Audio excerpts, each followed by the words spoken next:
Welcome to session 2 of Chatham House's virtual conference, Iraq, Navigating Reform, Collapse, and the Status Quo.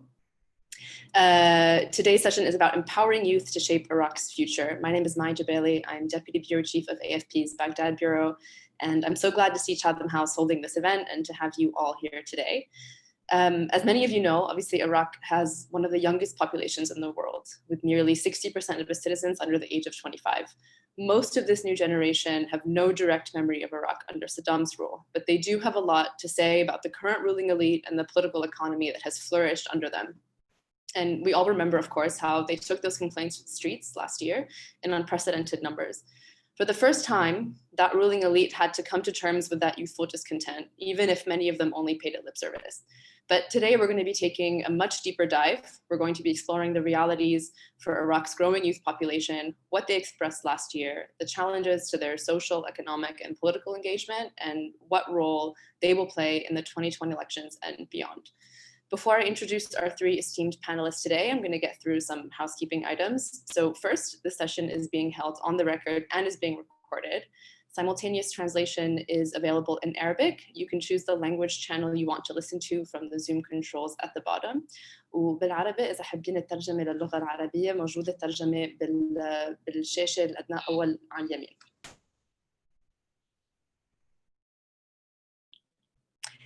Thank you. Questions can be submitted via the Q&A function on Zoom, and I really do hope that you do engage with us and post your questions there so I can weave them into our discussion. And please do tweet during the session at #IraqInitiative. So I'm joined today by 3 wonderful voices who I will very briefly introduce before we get into our discussion. Zahra Ali is a sociologist and assistant professor of sociology at Rutgers University. Her research explores dynamics of women and gender, social and political movements in relation to Islam and the Middle East, with a focus on contemporary Iraq. Her book, Women and Gender in Iraq, Between Nation Building and Fragmentation, is a sociology of Iraqi women's social and political activism and feminisms. Christine van der Toorn is the founder and president of the Iraq Fund for Higher Education, a nonprofit foundation that is dedicated to providing new education and employment opportunities for Iraqi youth. Their flagship project is Baghdad Business School, which I'm sure she will mention plenty today, and we're excited to hear about. It's a 10-month program designed to enable Iraqi university graduates to work in the private sector. And before founding IFHE, she spent a decade at the American University of Iraq in Soleimani, where she organized the famous Soleimani Forum and conducted fieldwork around Iraq. Sajjad Jihad is an Iraqi political analyst who is based in Baghdad. He is the co-author in a recent in-depth study on the economic drivers of discontent among Iraqi youth, which he will draw from, I hope, during the session today. He's currently overseeing and consulting for projects on capacity building of public institutions and civil society organizations. So my aim today is to steer a very detailed and informed discussion for you all between these 3 wonderful voices. So I'll be posing questions to the various speakers, and I'd love to see your questions. So again, please don't hesitate to post them in the Q&A function at the bottom of your screen. So my first question is going to go to Zahra. Last year's protests saw an unprecedented turnout of youth in the streets. Zahra, you've described it as a shifting moment in Iraqi history and one that created a new social contract, especially among youth. What do you mean by that? Can you unpack that for us? So hello, everyone, and thank you for inviting me, and thank you so much for the question, because it actually allows me to start with a positive note, right? I mean, the October uprising was a year ago. Of course, there was an anniversary, but at the same time, we know that the situation today, and even what is commonly said about the uprising in the street is quite different from what it was a year ago, right? However, I do think, and probably because I'm a sociologist, so probably because I'm not a political scientist, so that means that I look at people. What's important to me is actually people, and it's also the long term, right? And I do believe that what happened is actually comparable to Thawrat al-Ashrin to the 1920s revolution, and is also comparable if we look at other contexts. A context that I'm very familiar with, which is a French context, which is the Paris Commune, la Commune de Paris. In the sense that, yes, in many ways, people might think that well, we haven't seen any outcome, any concrete outcome of the uprising. There's no prosecution of the people who are responsible for killing the demonstrators. I mean, of course, there is a gloomy reality right now. However, really, what happened, especially the first few months of the uprising is really a shifting moment. It's really a moment when Iraqis, the youth, but Iraqis in general, right, of different background and different ages came together. And we really felt that actually Iraq was healing from decades of war, of fragmentation, militarization, crisis. And what happened in the squares, Tahrir Square, Saht al-Haboubi, Bin Nasriya, and other places all over the country, of course, especially in the south of the country, is that people came together, they negotiated a new social fabric, they created new state forms, they experienced the society that they were demanding, right? It was not just a process of advocating or formulating a list of demand. And in this way, it's not a proper ideological uprising. It's what I define more as a societal uprising. There's a shift in the norms, in societal norms. And for me, as a sociologist, that's deeper, actually, than a political uprising. That won't have consequences today or tomorrow or next month, but it will have consequences in the long term. I mean, if we think of the Paris Commune, for example, it ended in a massacre, right? However, it was so central in shaping what France's democracy is today. Free education, free healthcare, all of these values were actually negotiated through uprising, revolts, riots that happened in cycles throughout French history, right? And I think this is what has been going on in Iraq as well. I mean, the uprising is also the result of movements. I mean, in 2015, we have a big mass protest, and then 2018 in El-Basra. So the uprising itself is also the result of waves of mass protests and also of forms of social, societal mobilization that have been mushrooming among youth in the country. So it has to be also connected to all the kind of civil society initiative that have been organized since at least the past 7 years in Iraq. And I think also the very, very important point here is space. Even the notion of al-Madaniyya, in al-Madaniyya, which is very central, there's the word al-Madina. So there's really this idea of, there's a claim for the urban common, right? The public sphere, because this public sphere is absolutely essential for building the social fabric of a society. Even more, I mean, I look, for example, in my research very much as at gender norms in relation, how they are negotiated. What have been offered, I mean, what have been imposed to Iraqis, and I'm not saying that all started in 2003. I actually feel that the uprising is a reaction to a process that started in the 90s, since 91 after the sanction, because really the sanctions started the destruction of the state, the destruction of this public common, health, education, etc. And what have been offered since then, or imposed since then, especially since 2003, is a militarized space, a privatized space, and a fragmented space.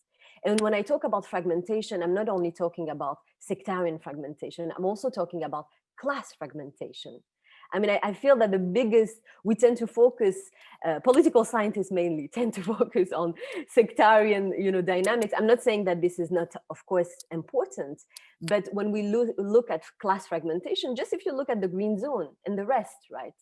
So you have really, I mean, if you want to basically access to certain privileges, you have to be connected with the political elite. I mean, even class basically is connected also to your connection with the political establishment, right? So, and I'll just say one other thing as well, is that there is another also space that we tend to forget in the conversation, and that is so central for young people, which is the toxicity of space, right? So there is one demographic certainty that we have, which is that the elite will get old and that young people will inherit this toxic space, the toxicity of oil production, the toxicity of militarization, the toxicity of armed violence, right?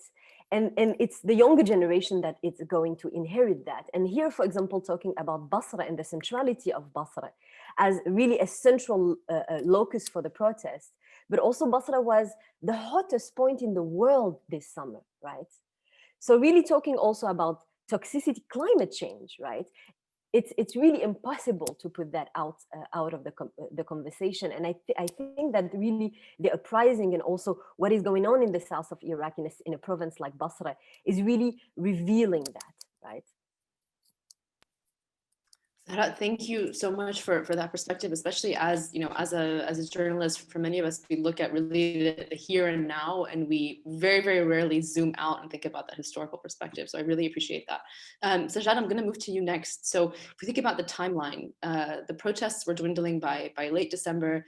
And then we had, obviously, at the beginning of the year, the US drone strike on Baghdad that killed Soleimani. And we had the coronavirus pandemic that came right after that.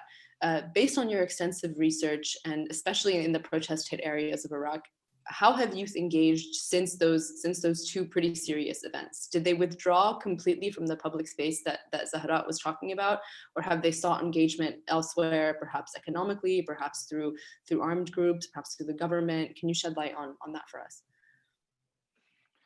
Thank you, Maya, and hello to everybody, and thank you for joining us.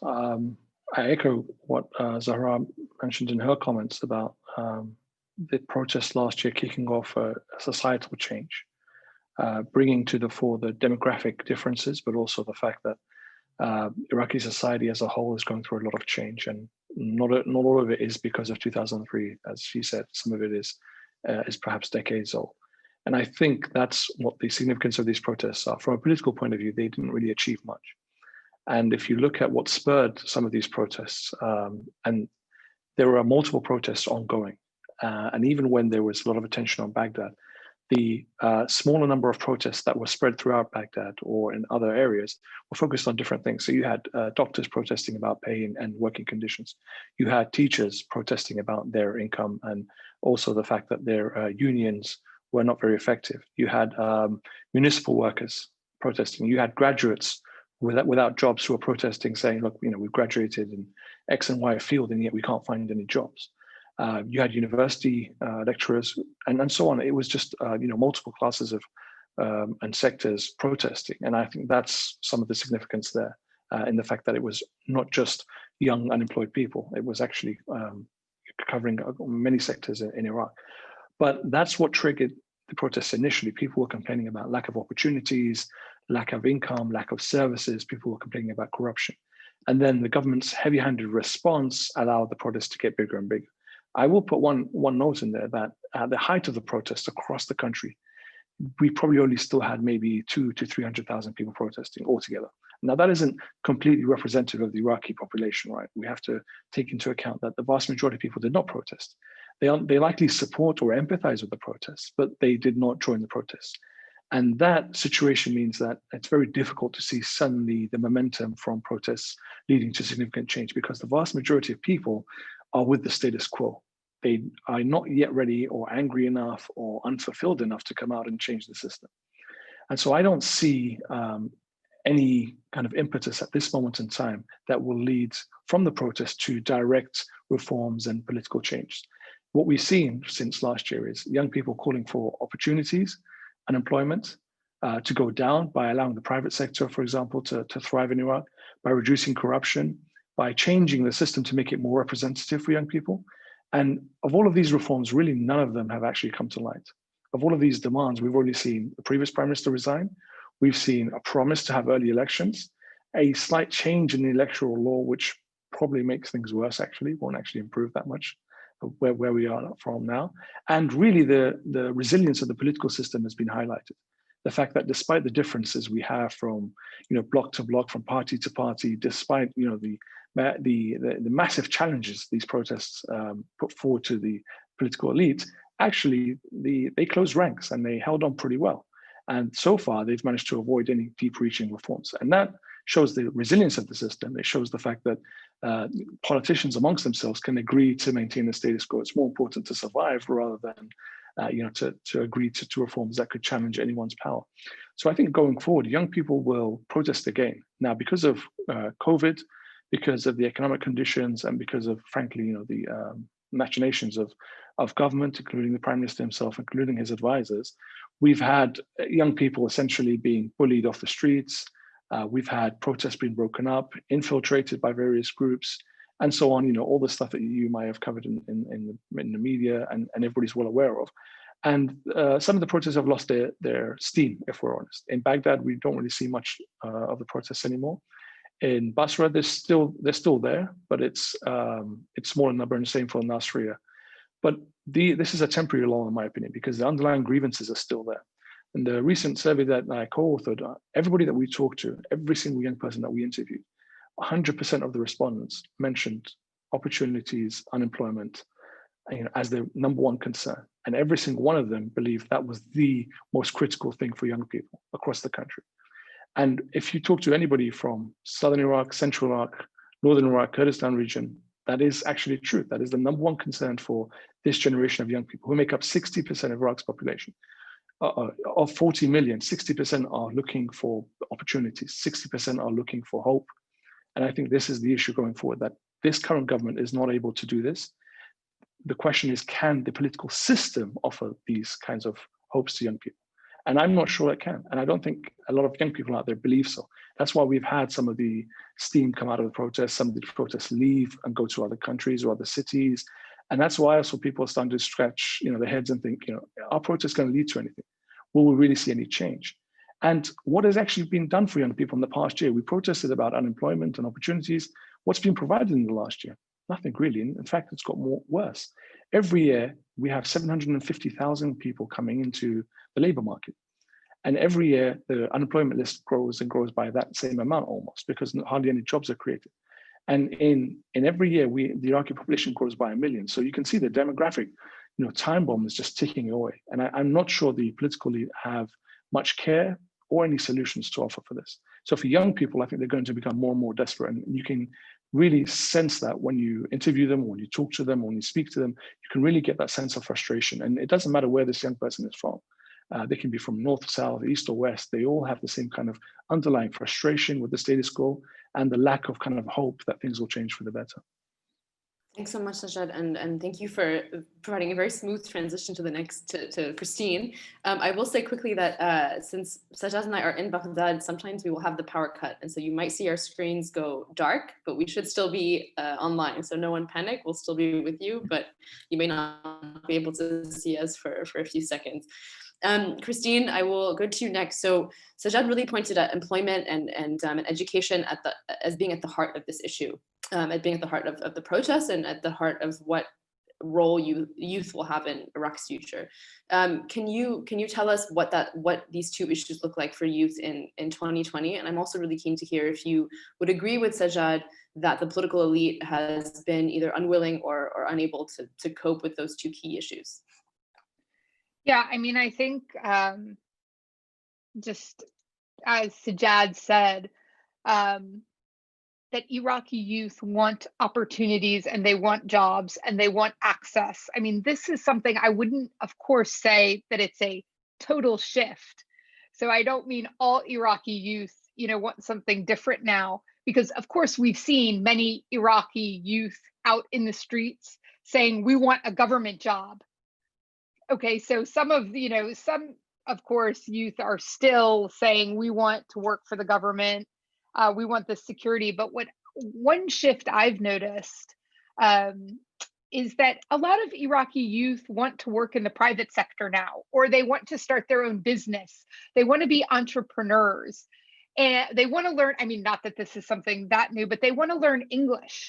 They want to study business or policy. And I think that, this is something that can be harnessed and must be harnessed because, as Sajjad mentioned, and as we all know, the Iraqi government cannot employ even half of the new graduates. And this started years ago.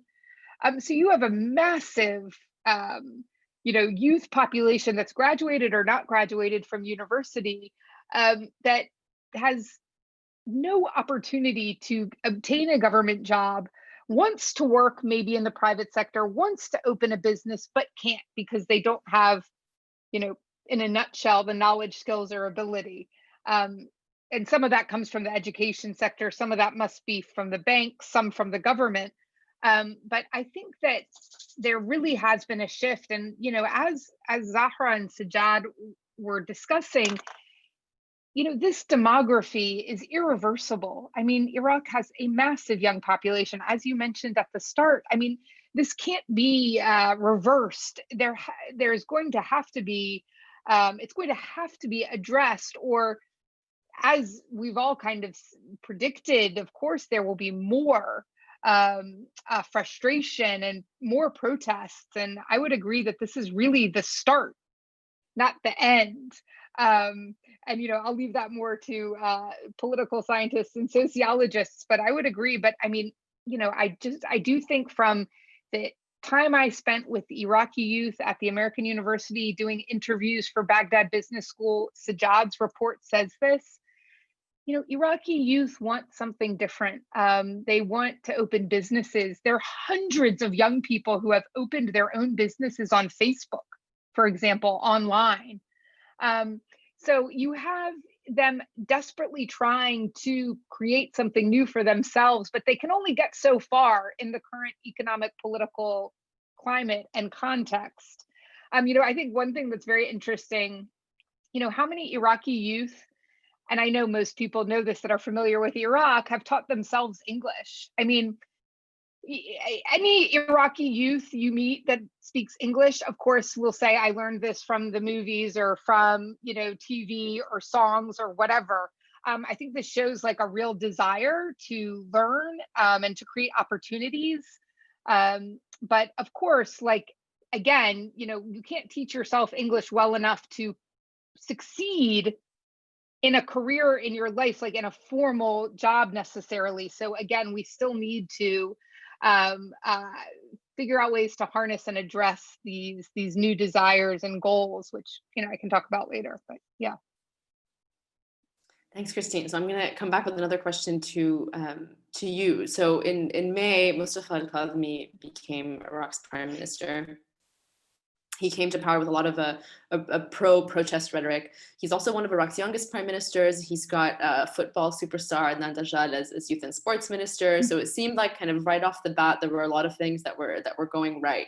We're at the 6-month mark. What has the government done, the Khatami government done, to take down some of the barriers that you talked about for all of these youth who are starting their businesses on Facebook? It sounds like they're actually trying to circumvent a lot of the bureaucratic barriers that they would have to access the market. Have any of those been removed by the current government? Has it tapped into the potential that is available, or has it employed the same strategies that have been used by previous governments?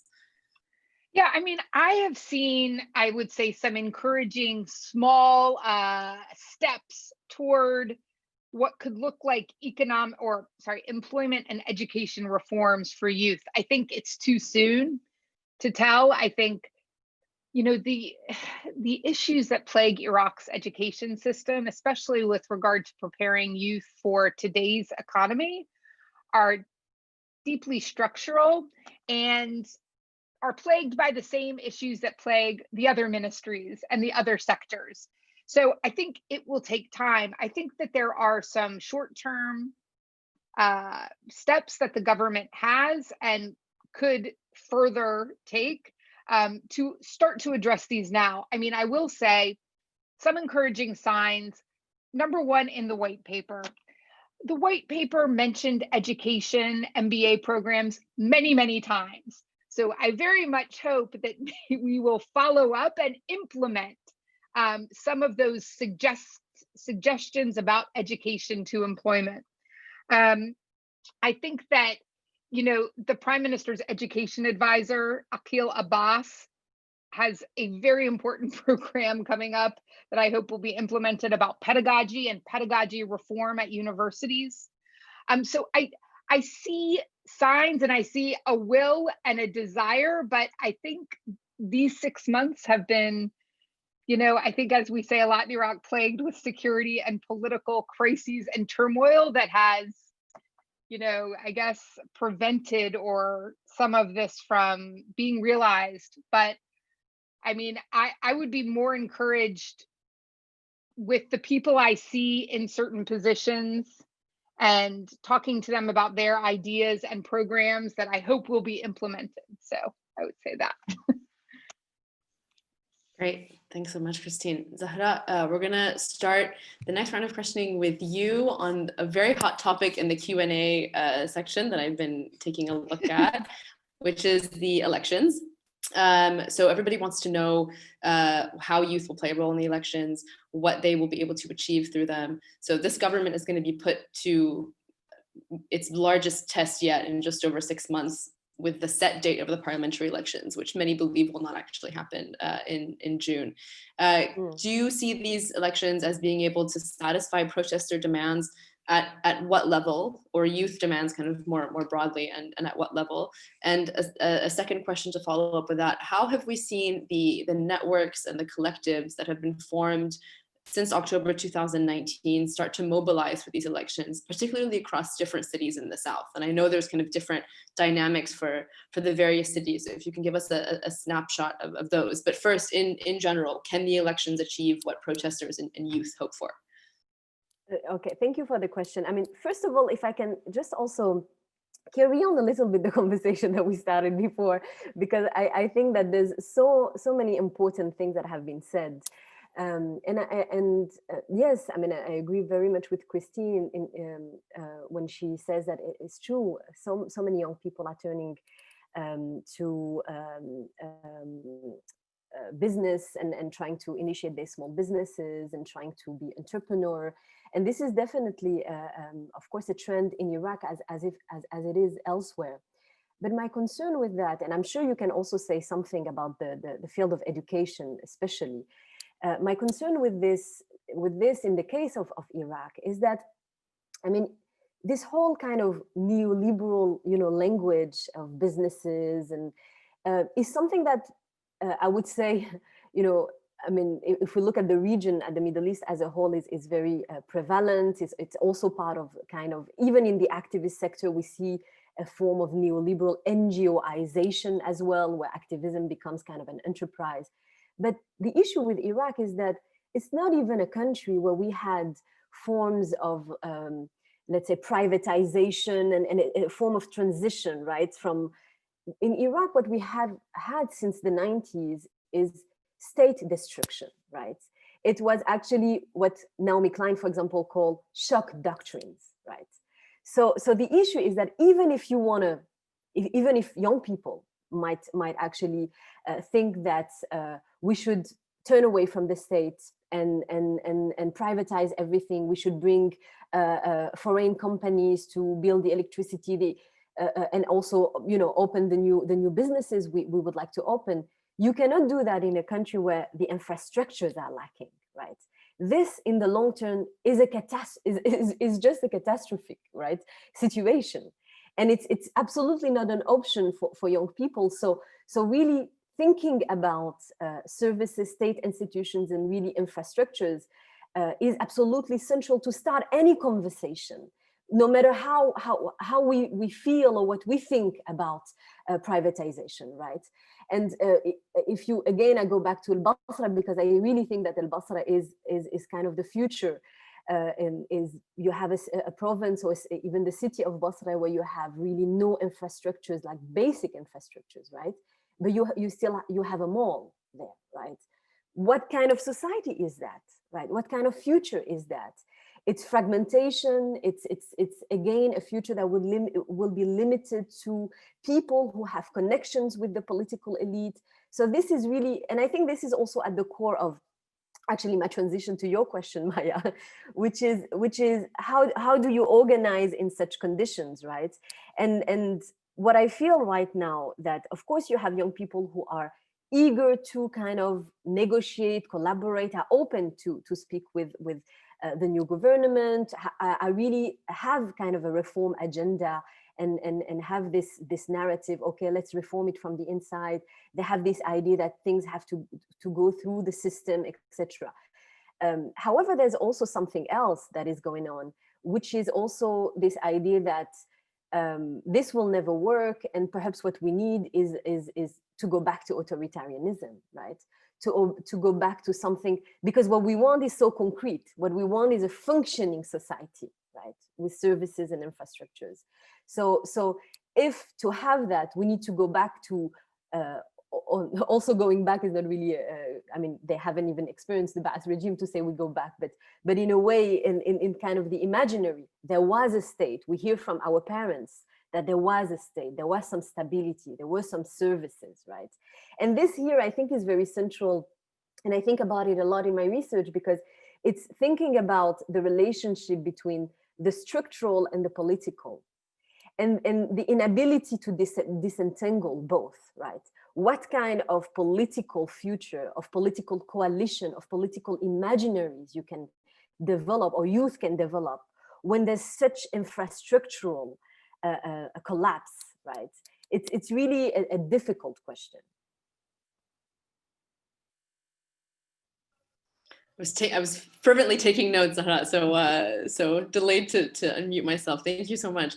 Sajjad, I have so many questions for you next. First, a question that has come up a couple of times in the Q&A: what law you expect, what effect you expect the law to have on youth candidates, and whether it's going to make it worse for Iraq's youth.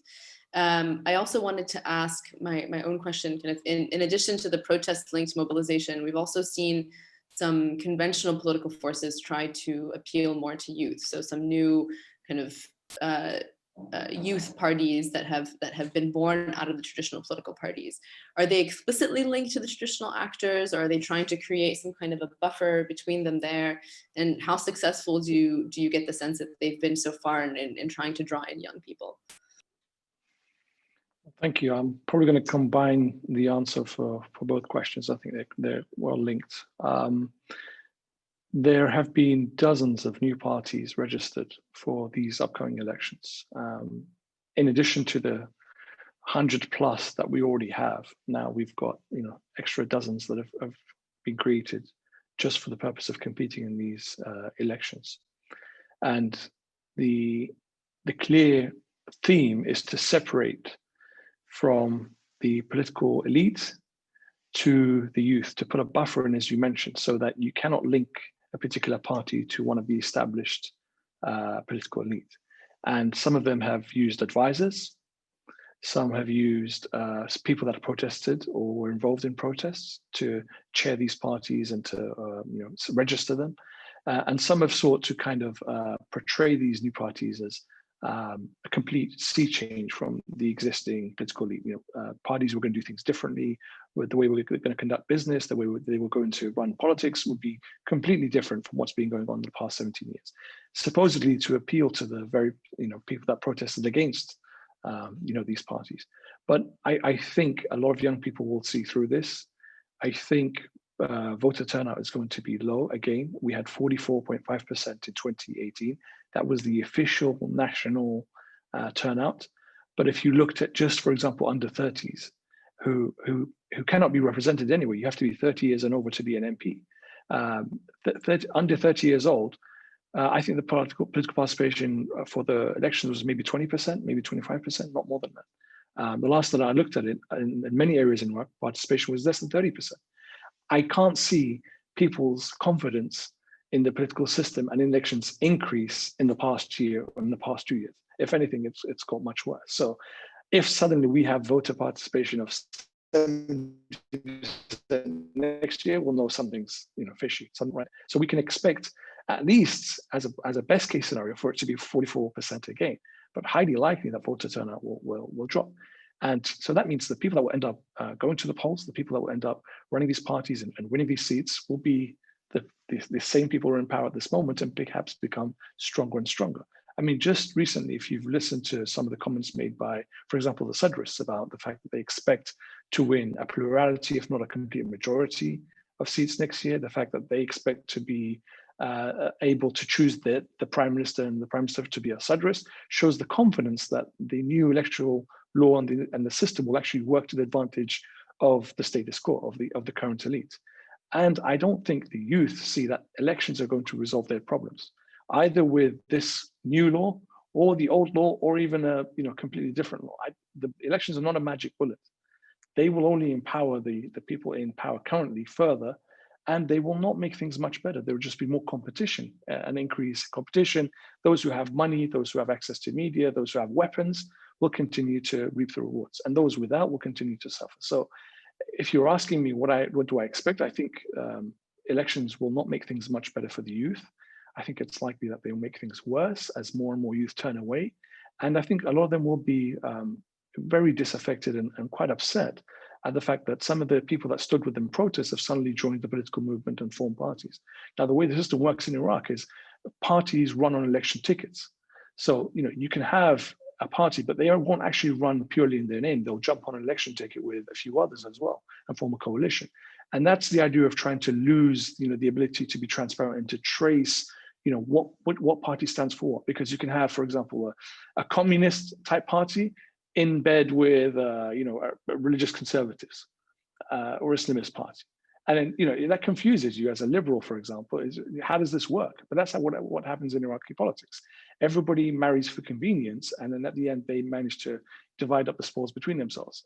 For young people, that's the epitome of the failure of democracy in Iraq. The fact that anybody can have no values and join up with anybody else who has no values, and they manage to run the system here.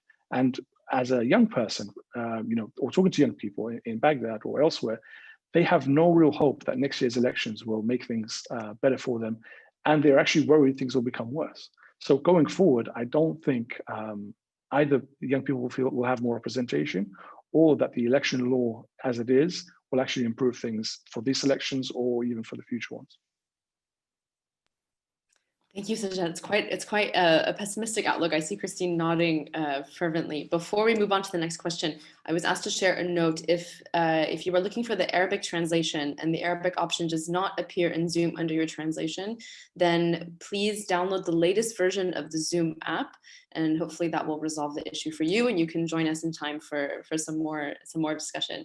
Zahra, I'm going to move on to you now. I've gotten some really interesting questions that I'd like to weave in at this point. Madeline Weideman was asking about the potential role of the UN in either supporting this protest or in supporting some kind of a healthier youth initiative. And a question from Hashim: is there a national ID a national identification or national identity that came out of the protest movement? If you could answer these, and then I'm going to move on to a second question from me for you. Okay. Well, about the role of the UN, I mean, I think the UN has and is so much to blame for the sanctions in the 90s that really started this whole process of state destruction. So, of course, there's a lot of catching up right now that the UN should actually do. And I think that the role of the UN is clear for me, which is to support, basically rebuilding state infrastructures, right? And perhaps provide spaces. I mean, what I've been seeing in the past decade in terms of women's activism, of women's organizing, is that despite, of course, some NGOization that has been going on, it's true that the UN can definitely play a central role in providing spaces that are somehow neutral between the activists and the states. When we look at, I'll provide one example. It's been almost a decade now that women's rights activists have been advocating, negotiating, knocking at the doors of every political party, going to al-Marja'iyya, going everywhere to adopt a law that would sanction domestic violence, right?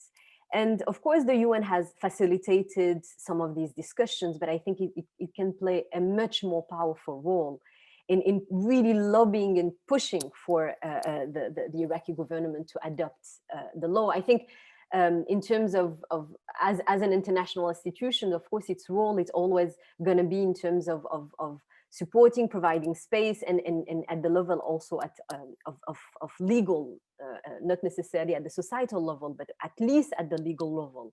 And I feel that this could be done in a much more efficient manner. I think that, women's rights activists have been really left since a decade.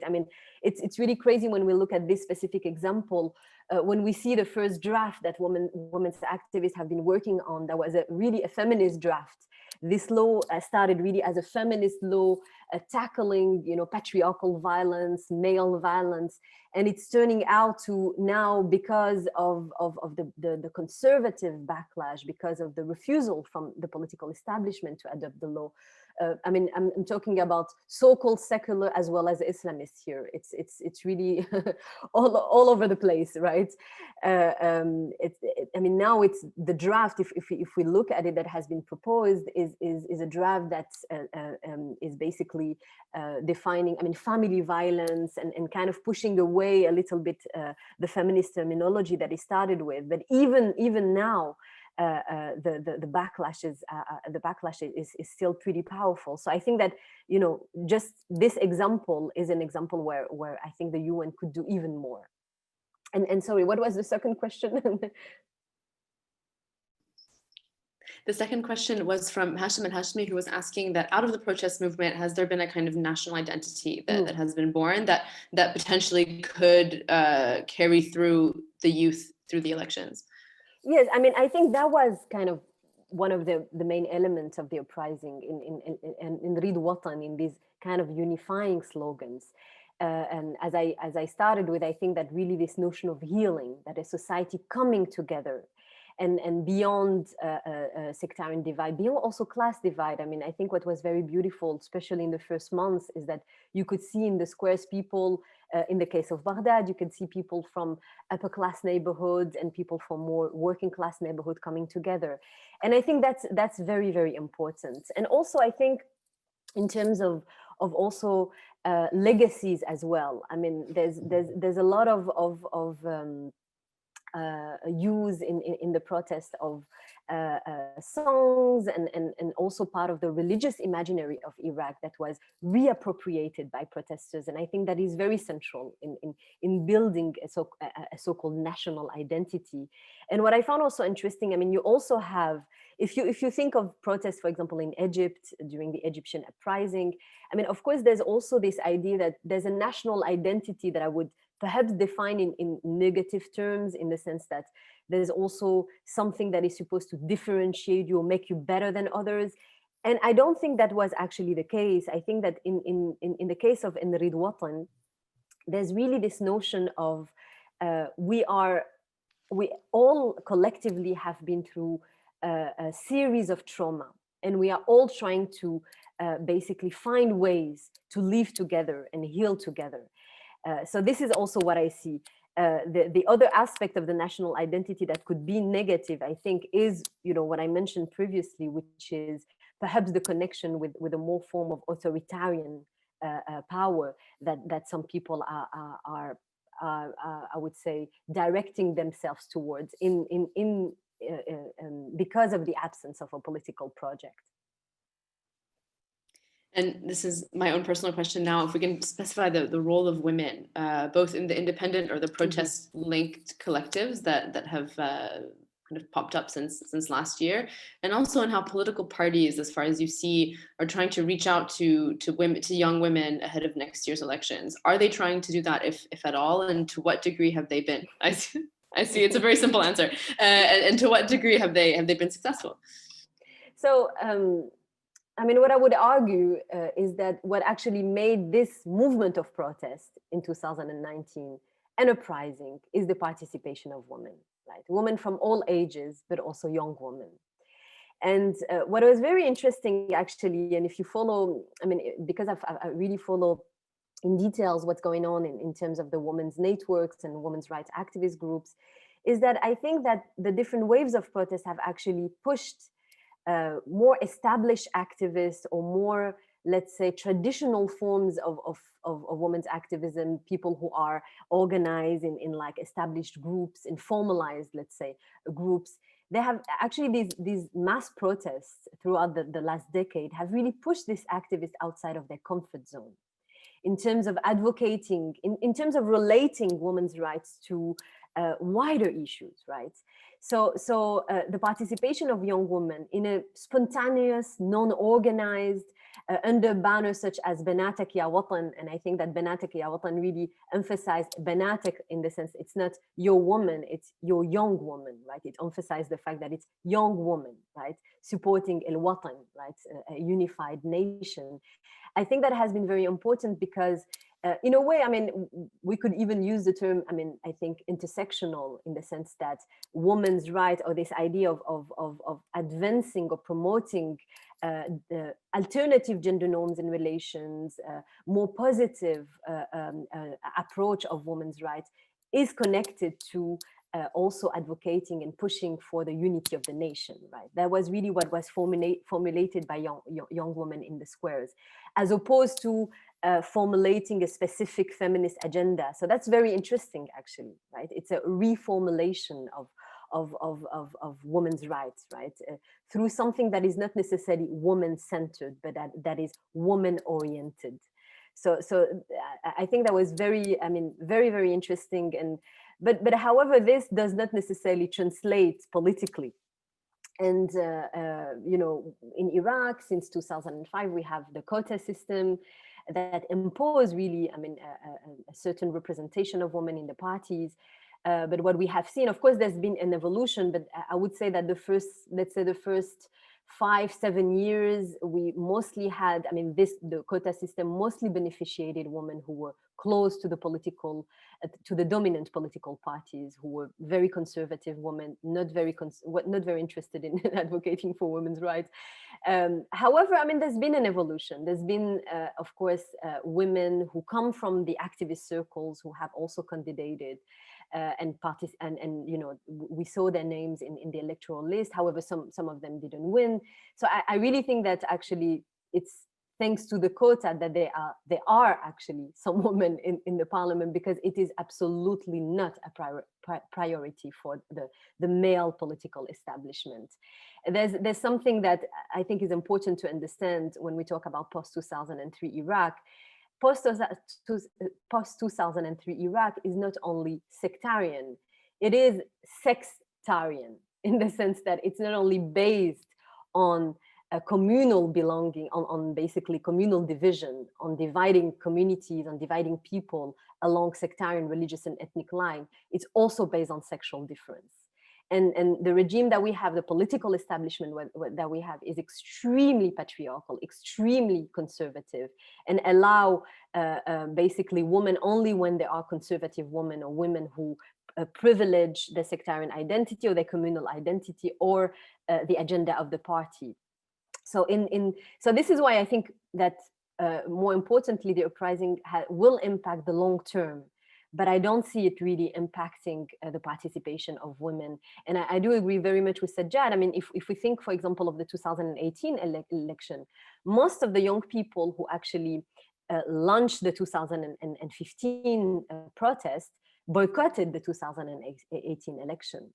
So this process is going to happen again. I agree very much. And in terms of women, it's going to happen even more. Really interesting point as well, especially when I think about the protesters that we met in the streets in 2019, and they were not only rejecting the current political elite and the current political system, but also they were so happy. They would consider it a success for their effort that day if they saw a lot of women turn out. Mm-hmm. So in the same way, they're kind of de facto rejecting what you're calling kind of this sectarian system as well, where they're actually identifying more female participation as something that shows that their protest was successful for that day. Exactly. So thanks so much, Zahra. Sajjad, I'm going to move on to you, and I have some really in-depth questions. And Christine, don't feel left out, because the questions that I have coming for you next are plenty. So you're going to have to take a deep breath now, and plenty will come in a bit. A lot of them are from the Q&A, which are really in-depth and wonderful. But first, Sajjad, one question from me and a related question from the audience.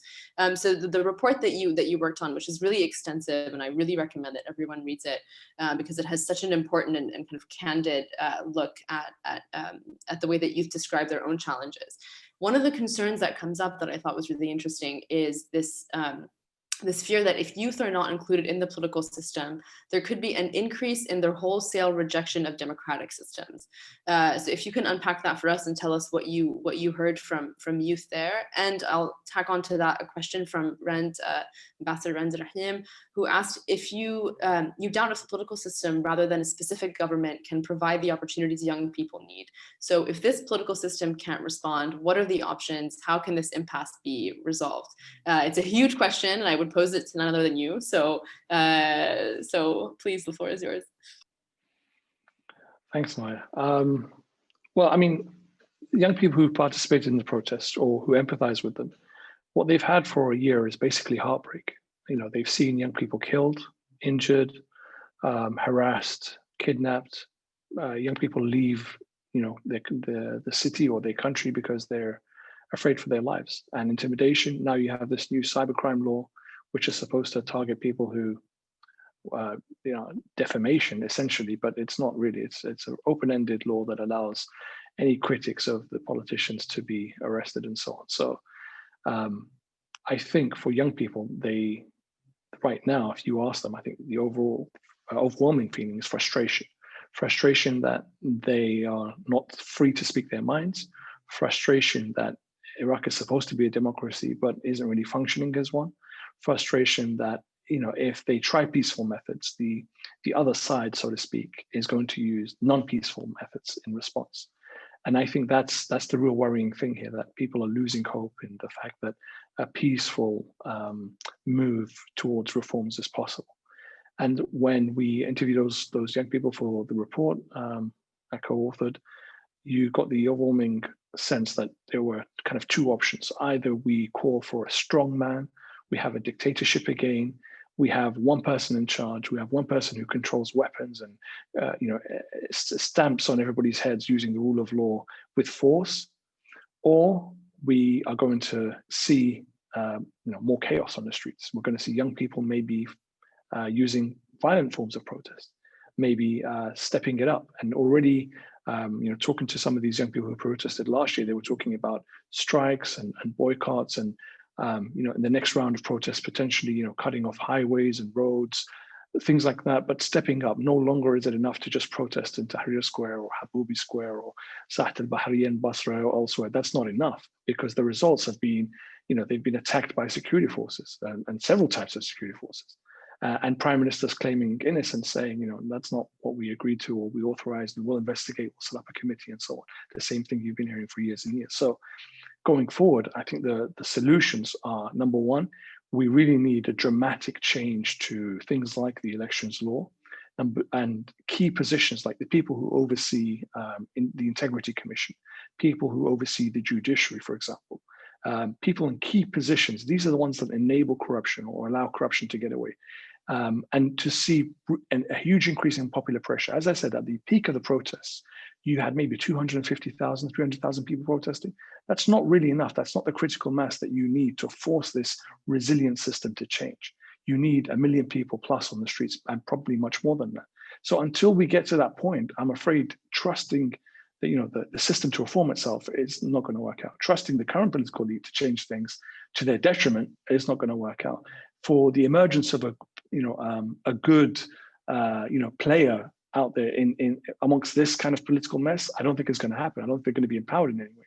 So I fear that the results are more violence if we don't really move to reforms. I fear that young people will lose more and more hope. We'll have more immigration. We'll have people becoming desperate, maybe joining armed groups, maybe joining ISIS in some areas, for example.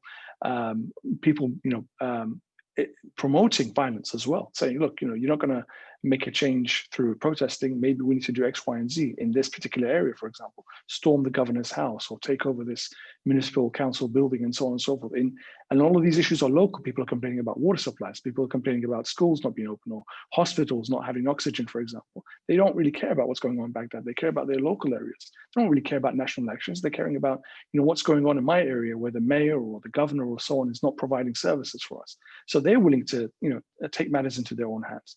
And especially in southern Iraq, where you have oil fields, you can actually see billions of dollars worth, of Iraq's economy every day, with your own eyes. You could see, liquid gold being pumped out, foreign companies operating. You can see tankers, you can see pipelines, And yet you live in a town or a village where you have no basic services, shanty towns. How long can you be patient for and call for peaceful protests? So I think the situation, unfortunately, is very pessimistic. I think the system is very resilient. So from the topic of this seminar, I'm with the status quo part. Things will remain as they are because the system is quite resilient. But I do think violence will increase nonetheless. A follow-up there for you, Sajad. Could it be youth on youth violence? There's a question that we've gotten from Thanasis Kambranis, who had asked, how effectively have the status quo forces, whether it's political parties, the Hashabi, or others who are involved in the political elite, harness the energy of youth to defend the existing system against demands for change? So if those who are demanding change start to potentially turn towards more violent means, could we also see potentially youth that have been recruited by opposing forces be on the opposite side of that?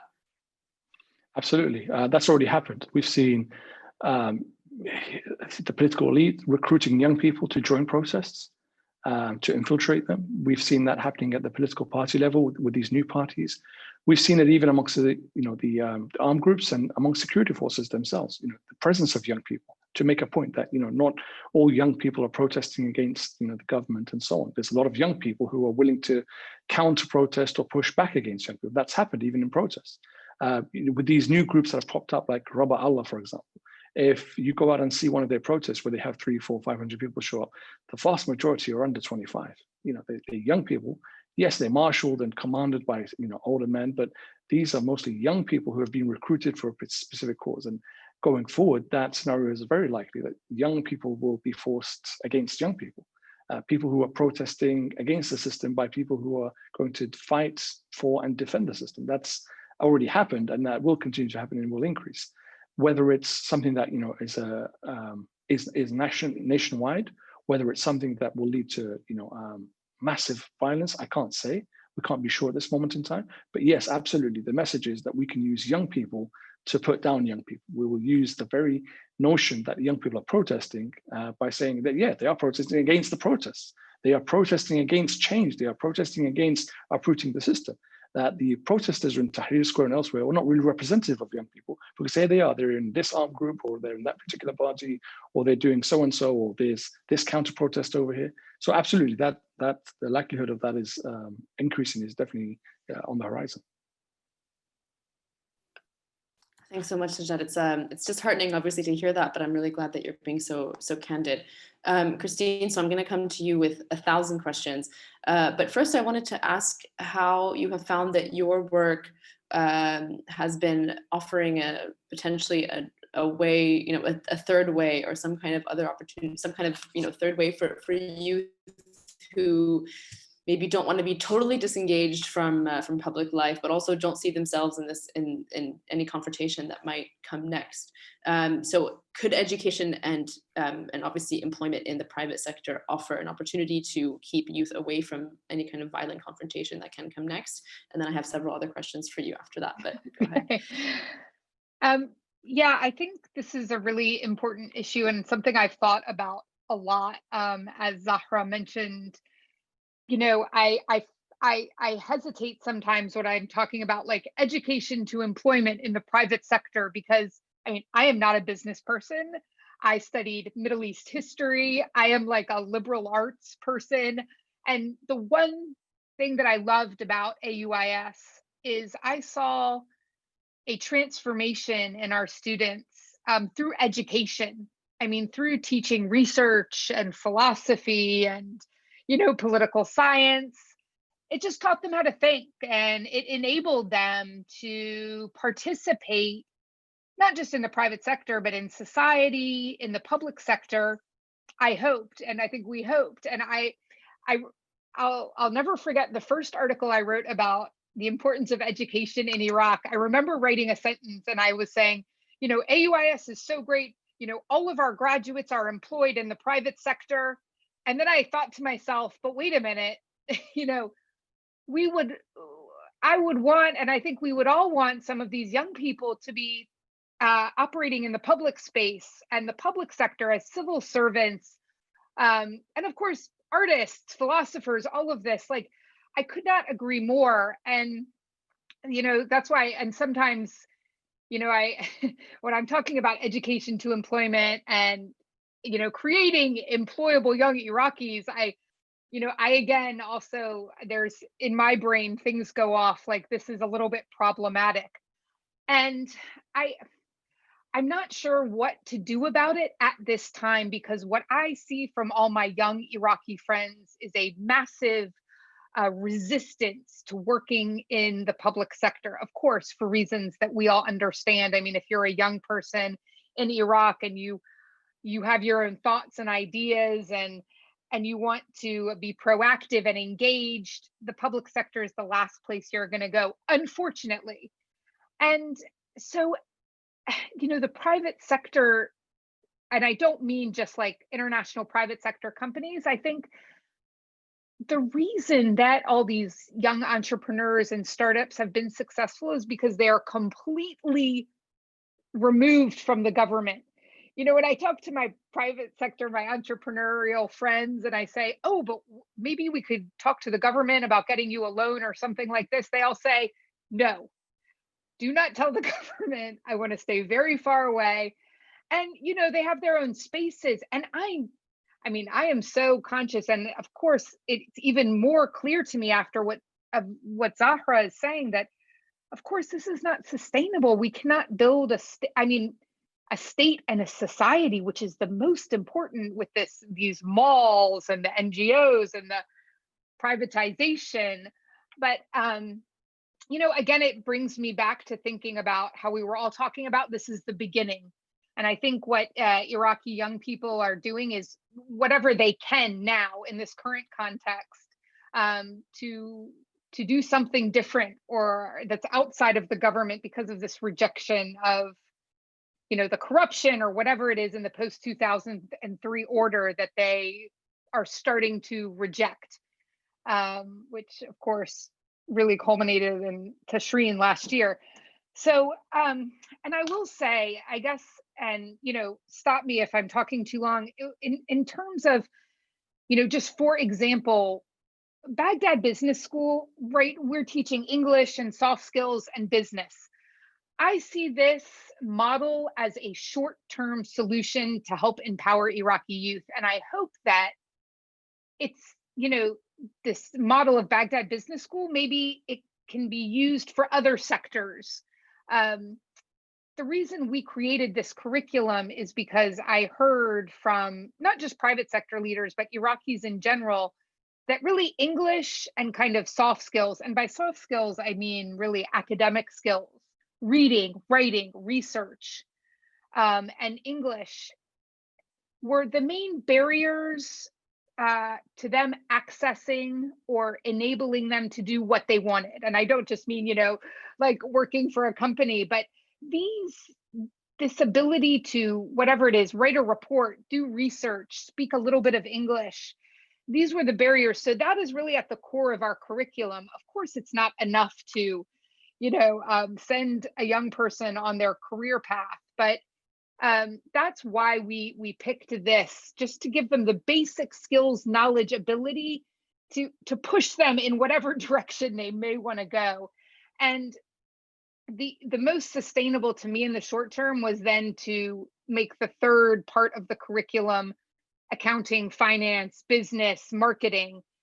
But again, I hope that this model could be, again, a short-term solution, and we can use it in other areas or other sectors. In our first class, we have young artists who, like a young woman who's a digital artist who wants to start her own business. We have a couple architects. So we've got a diverse class that I think wants to go in many different directions. And of course, some want to get a job with GE, or some want to get a job with an accounting firm, but it's a very eclectic group. Because I think that, of course, and we all know this, Iraq's higher education system needs a total overhaul in pedagogy and curriculum. I would say most important, pedagogy. One thing Iraq has tried to do over the years is just bring in different curriculums and give them to the universities, but really knowing how to teach of course, is the most important, as I think everyone kind of realizes. And this is something that's going to take a lot of time and an initiative and a major teacher training. And I don't mean that in a practical way, but of course, changing the approach to teaching and the baccalaureate system, which people say is, I know, very radical, but of course, that's something that I think, of course, stifles passion and in a lot of Iraqi youth and of course around the region. And I would just say another point about the private universities. So there's one aspect of this, which of course is an overhaul of curriculum and pedagogy in public universities, but education has become a business in Iraq. And private universities, if you ask any Iraqi young person, are maybe cited as a bigger problem than the public universities. Not all of them, but most of them are, of course, businesses for individuals, for parties, and they don't teach. They churn out young people that get certificates that want to, in pharmacy or whatever. So I think there are ways that you can start to address that with oversight and accountability. But of course, that's what we would say for any sector. So it's difficult. So that's why I just think in the short term, if we can do mini graduate institutes, and I would also really advocate for reinitiating a good scholarship program for students to study abroad. I mean, hopefully they don't stay abroad, but there was a wonderful program from 2009 to 2014 that educated a lot of Iraqis overseas. I think Iraq does not have the financial resources for this right now, but these two ideas, short-term nonprofit institutes that can enable and empower young Iraqis inside Iraq and scholarships for outside study, could be just like a short-term solution for some empowerment. Anyway, I'll stop there. Sorry. Great. No, that's great, because we've actually got a couple of questions on potentially some long-term solutions. So I'll pose I'll package them all to you, questions about what the answers could be more long-term. Francois Hollinger was asking if the emergence of a startup or innovation scene in Iraq could tackle some of the major industrial issues. Harold Walker was asking if foreign NGOs could play a role. And Manuel Langdorf was asking if digital transformation in Iraq could potentially boost the economy. So could either of those three tracks offer some kind of medium or long-term solution in addition to the short-term things that you raised? Yeah. I mean, I actually, when I was preparing some notes for this, one of the points I wanted to make was about NGOs. I mean, I would just say two things. Iraq has too many trainings. I mean, this idea of, I know that it's good to network and you meet people at a 2 or 3 day training and whatever, but I would really encourage NGOs and foreign governments to have longer, sustained programs that educate. Like, think about education, not training, because so many Iraqis have been in these trainings by NGOs, and I'm not quite sure what they've done. I mean, I know I don't want to dismiss all of them and be overly cynical, but I would really encourage more long-term sustainable education programs. And I would also really encourage them to not bring a model from outside. I mean, I know this is a problem around the world in every country, but in my many years in Iraq, I would really encourage them to take stock and really talk to locals and people that have been there about what is needed, not bringing a program that they would like to do and imposing it in Iraq or on Iraq. I think it's a major issue because, and there's so many, great things that have been done and could be done with all of these resources. And this kind of ties into the first question about entrepreneurship startups. There have been some of the most successful projects, in this sector I have seen are in startups, entrepreneurships, entrepreneurship training, private sector training, Capita by Mujahid Waisi, who also founded The Station. You have a place called Iraq Space that does a lot of training. GIZ does very good projects. You have Miswab, which is the Iraqi Amazon. So you have had a lot of private sector training centers or entrepreneurship training centers, orange corners from the Dutch.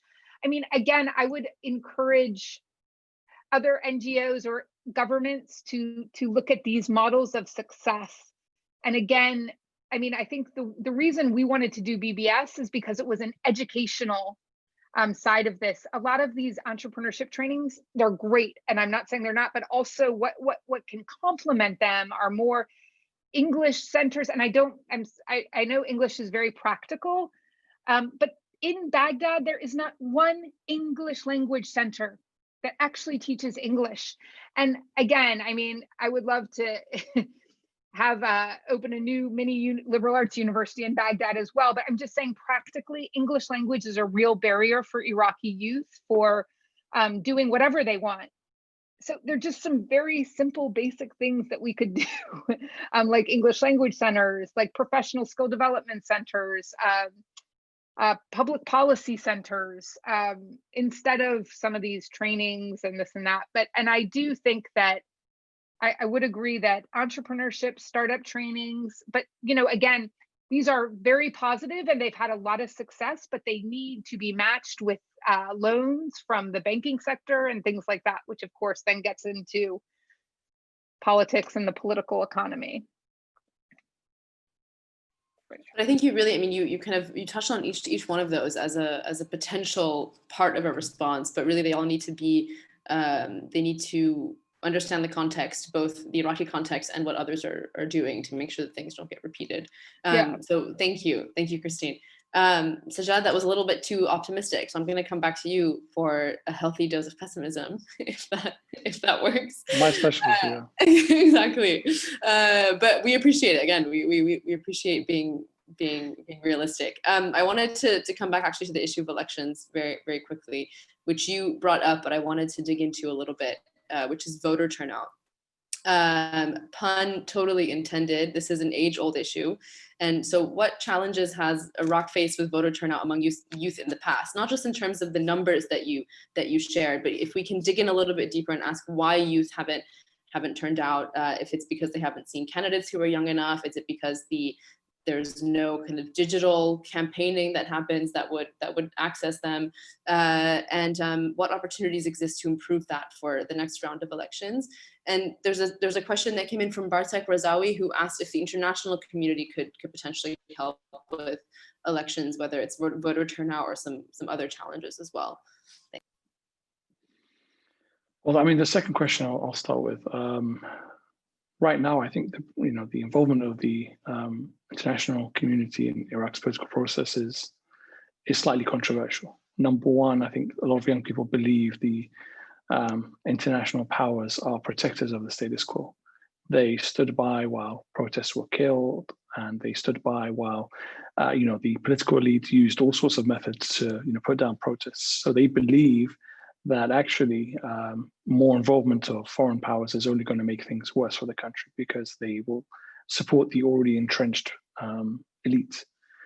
And from other points of view, from a kind of political point of view, some of the parties here believe that foreign powers on either side, so either Iran or pro-Iran or the US or pro-the US, are involved in the political process at the detriment of the other. So they're either trying to undermine the political process, or they're trying to support it, or they're trying to push for protests to happen to unseat particular people, or they're trying to break up the parties, or the other way around. They're trying to force coalitions to come together and so on. So I think the involvement of the international community in politics in general is slightly controversial at this moment in time. From a technical perspective, absolutely, I think we need support for the elections. We need support for the IHEC, which is the Electoral Commission. We need support for actually physically, technically getting elections happening, but also, in this moment in time where we have COVID, we have an economic crisis, we have a lack of trust in the fact that elections can be free and fair. I think any technical support that we can get from the UN and the rest of the international community is going to be welcome and is absolutely needed. But the issue of legitimacy, does the international community supporting the political elites in holding these elections, which probably empower the political elite, does that take away legitimacy or imbue legitimacy into the political elite and take legitimacy away from people protesting against the political elite. So that's something that we need to look at. And at this moment in time, I don't think people are neutral enough to say, right, actually the international community can operate in Iraq by offering assistance, but that doesn't really address the legitimacy question. I don't think people are there now. At this moment in time, people are quite passionate, either passionately critical of certain political foreign governments, or critical of the involvement of foreign powers, or suspicious of them. So right now, I don't think it's easy to expect that everybody's going to welcome foreign support, but I think from a technical perspective, absolutely that's necessary. In terms of young people's participation, I mentioned before that the turnout was pretty low in 2018, and I expect it to be low in the next elections. And for the youth turnout, part of the reasons is just representation. Every candidate that you see is the age of your dad, basically, or your mum for the political quotas for women. And that's, there's nobody like you, there's nobody your age, there's nobody that has come from your background that is in fighting elections. It tends to be the older established kind of political appointees and people that are well known in the process. And you just feel that participating in elections is just going to empower them. It's not going to bring people that represent you. It's going to bring people that represent the powers that be. So that means young people don't turn out. That means young people don't participate in the process. Of course, our laws are not that helpful. Like I said, you can only be an MP if you're 30 years and over, and certain positions as well require a minimum age. And then when you look at the process, it's not very friendly for young people. You need to have your biometric data captured. That means you need to bring your residence card. Your residence card is tied to the head of the household and the address that you're registered in. And if you're not the head of the household, you have to go and deal with that aspect of it. Who is the head of the household in which your family data is tied to? You can't do anything online. You have to do things in person. And if you're worried about your security, or if you're worried about you being critical of, for example, certain parties, you're going to be worried about intimidation. And in certain areas, just voting itself it is a challenge, because a voting center which your biometric data is tied to, where you have to go and vote because you're registered there, could be controlled by an ex-armed group or an ex-party, for example. And this particular party is going to make sure that whoever goes to this polling station is going to vote in a particular way, or they're not going to be welcome. They're going to be told to go away. So just voting in itself can be a security issue for you. And this is something that's occurred. It occurred in Baghdad. It's occurred in southern Iraq. It's occurred elsewhere. It'd be very, very difficult to go to a stronghold of a particular party and openly vote, or not openly, but to go there and expect to vote freely and fairly when they have complete control of the process. Even the monitors in the center, even the people that are actually processing the vote, all of that is something that's not really free and fair. So that is a concern for young people as well. Package it with the frustration that I mentioned, and I just can't see voter turnout increase. I can't suddenly see a way to encourage voter turnout to increase. Unless you go back to what they were doing 10 years ago and before. Whoever turns up to vote, eventually they'll get money, or they'll get a position, or they'll get something in return. Then I don't see suddenly young people willing to come out in their masses and vote, especially when who they're voting for is not going to be representative of who they are. So I think that confidence in the system has been sapped away. And I can't suddenly see the fact that you tweak the election law, or you make some artificial changes or superficial changes, you're going to bring that confidence back. Certainly for those who are 25 and under, I just don't think they believe that elections will change anything. And so what is the point of my vote? It only gives legitimacy to the status quo. Thank you so much, Sajjad. Some of the things that you mentioned in particular in relation to fears that youth have of for their security and potentially being targeted have led in my own observations in Baghdad to a lot of youth leaving. A lot of the activists that we had been in contact with throughout the protest, young guys and girls who were in the street have found that it's safer for them now to be not only in Erbil, but even further beyond that. And Zahra, for my final question, I think we have time for this final question, and depending on how it goes, maybe I'll ask a final round to you all. But for my final question to you, I'd like to focus on emigration, on brain drain, not just brain drain, but kind of energy drain in general. Have we seen a new wave of youth leave this year? Who are they? Why are they leaving? Where are they going to? And just to add on a specific question that came from Noura Shibli, are you finding that youth in their emigration are facing more south and east as opposed to kind of the north and west that they had been thinking about potentially in the past? Yeah, thank you for this question. I mean, unfortunately, we will end really on a very sad and dark note, which is the reality of what is governmentality in Iraq today, which is very much I would use the term, I mean, the notion of necropolitics that was developed by Achille Membe, right? Which is a governmentality that is very much centered towards, I mean, killing, basically. Killing anything, anybody that challenge I mean, the political establishment. There's so much. It's very sad and worrying, because when we see, I mean, if you look at the political economy situation, the amount of resources, right, that the country has. The issues of money circulation, right? This kleptocracy that, for example, a New York Times articles was describing very powerfully a few months ago. You can really see that it's a system that really relies on so much resources that you don't really see how we will actually, I mean, ever basically step away from these resources. And so it's also a whole system that is connected to a certain form of managing of people's bodies as well, people's freedoms as well. I mean, the protests are not only about the economy, it's also about freedom, right? It's نريد وطن in the sense that we want a functioning society, but it's also نريد نعيش, we want to live a life freely, right? For women, for young men. I mean, when we talk about the youth, this is very, very important. And this is why actually we see that in Iraq today, you can get killed not only because you criticize a militia or you name a political leader in your post, in your Facebook post, but also because you challenge certain, you know, religious or gender norms. So if you're a poet, if you're an intellectual, a journalist, your life is being threatened.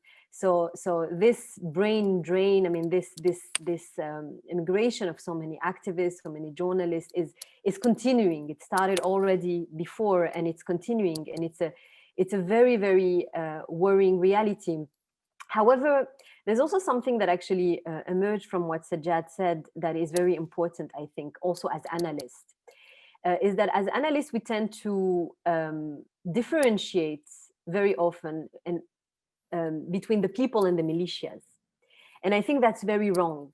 That's very wrong in the sense that I think that, unfortunately, because of everything we have been talking about, there is also this tendency also for people to join a militia for economic reason, for desperation, for many, many reasons, right? And also because the killing of the protesters, this systematic armed violence that is used to repress anything that challenged the political establishment, has not been answered in any way, in any shape or form, right? So as long as you know that you can kill, you can assassinate, you can threaten, you can kidnap, you can torture, and nothing will happen, then I guess that this, I mean, phenomenon is likely to carry on for a very long time. As much as the immigration of people who have no other choice than to leave in order to survive, right? So this is unfortunately something that has been going on and is still going on. Just to ask that final question, are people looking in different directions? I mean, traditionally, everybody was often, you know, here, like across the Middle East, they think about the West as a place of opportunity, education-wise and employment-wise. Has that shifted? Are people maybe even learning different languages to try to move to different areas? Well, I mean, in terms of activists, of journalists, I think that the destination is still pretty much Europe, Northern America, because it's also a destination where you can be a refugee and then get citizenship, right? I mean, there's also a lot of, I mean, this is also used as a strategy for activists in the sense, okay, I'll go for a couple of years, I'll get a citizenship and then I can come and go. That doesn't mean that people are necessarily leaving the political debates. I mean, I think that now the Iraqi political intelligentsia is very much transnational, right? But there's also, of course, kind of the brain drain towards El Khalij, the Gulf countries. And this is also a strategy. You can get actually a citizenship, for example, from Canada, to be employed as a Canadian citizen as opposed to an Iraqi citizen in one of the Gulf countries. That is also a strategy. I mean, I've also seen cases of people, coming back as well in the past few years, but most of these people are, let's say, ordinary individuals who are not involved in any shape or form of political activism. So we have 5 minutes, and with these 5 minutes, I actually would like to do a rapid fire round with each one of you, but it's going to be the same question that I will pose to each of you, which you can answer from your respective backgrounds and from your respective experiences and observations from and of Iraq. If you could name one specific opportunity with regards to Iraq's youth that you would hope that policymakers can take advantage of, and that way can make sure that out of reform, collapse, or status quo, there's a bit of a steering towards reform. So kind of one opportunity that you would make your priority for the next 6 months. Actually, Christine, if we can start with you. I would really encourage contributing, whether it's financially or through partnerships, to building new educational institutions for Iraqi youth in a variety of subjects. And it is doable. I mean, we have built one with nothing. And so I would just say it is doable. And I would encourage building long-term, at least 1 year educational institutions to empower and enable Iraqi youth to do what they want and achieve their goals. Yeah, that's all.